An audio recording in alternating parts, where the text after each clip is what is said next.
Hey guys, this is Dux from Mean Team 6 and I'm here to talk about the AK105 gel ball blaster from Gel-Tac.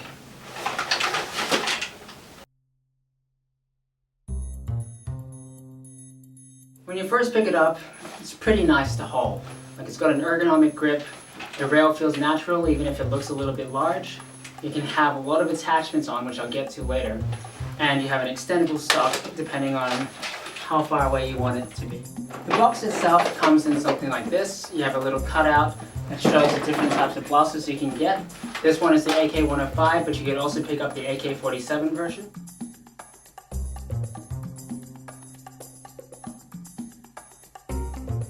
The blaster feels solid and it feels nice to hold. Even if you think that the rail is a little bit big and too bulky or whatever, when you put it and you shoulder it up, it feels nice. It feels natural. And if you don't want to hold the rail just by itself, you can actually get attachments that fit onto a 20mm Picatinny rail.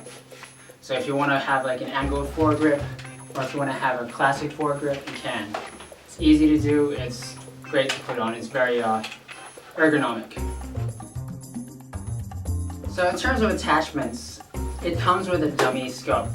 A dummy EOTech scope, which is no function at all. You can actually store gel balls in here. It has a hole in the middle. So if you want to store some gel balls, you can. You can just put it on top like this. It's not going to go anywhere. It comes as well with a little torch, a blue torch, a laser, a suppressor, and then muzzles the flash suppressor on the top. Now, in order to take this off, you can't just pull it off, you can't yank it off, you can't force it, otherwise it will break. You have to unscrew these 4 holes and then take it off. But I don't know why you'd want to, because it looks pretty badass with it.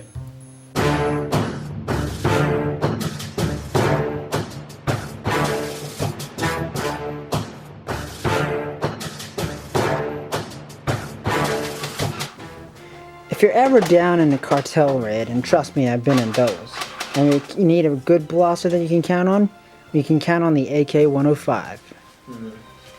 Yo tenía todos mis ahorros, pero lo pagué y compré esta maldita azúcar. Yo creí que era sal y hoy no voy a poder hacer nada y mi esposa me va a dejar. Oh, Dios mío, ¿qué voy a hacer con esto? ¿Quién es? Gun on the ground, there's a sugar ray, down on the table. Hands behind your back. Down. Pinche chino. Y lo puedes ver con los estúpidos ojos cerrados. You're coming with me, man. Yo tengo una licencia para estos tacos y yo los vendo. Come on, buddy. Precios son criminales. Son un robo. I don't care about your prices. The magazine of the AK is not actually powerful enough to keep feeding the gel balls through into the barrel for it to shoot.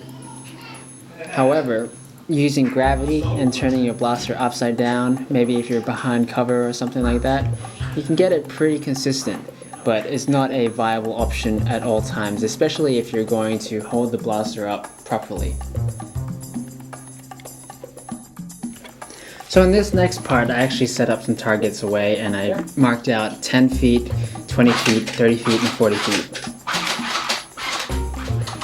Shooting full auto is not this blaster's forte.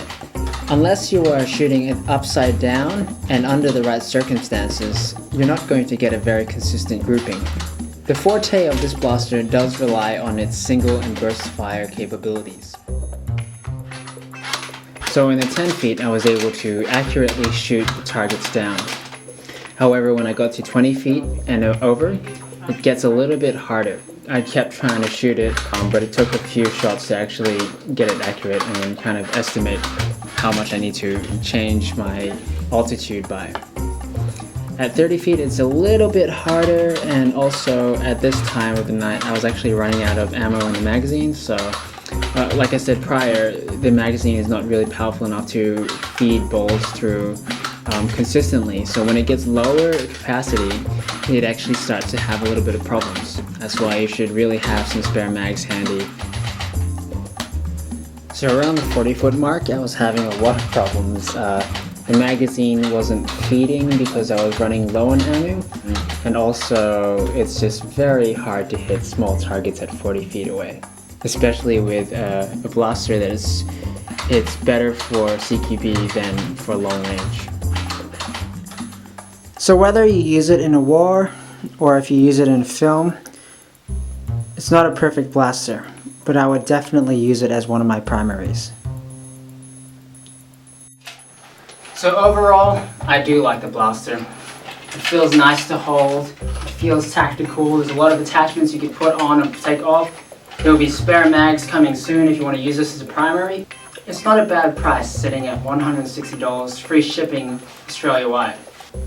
Yeah, it's a pretty good purchase. Go get yourself one now.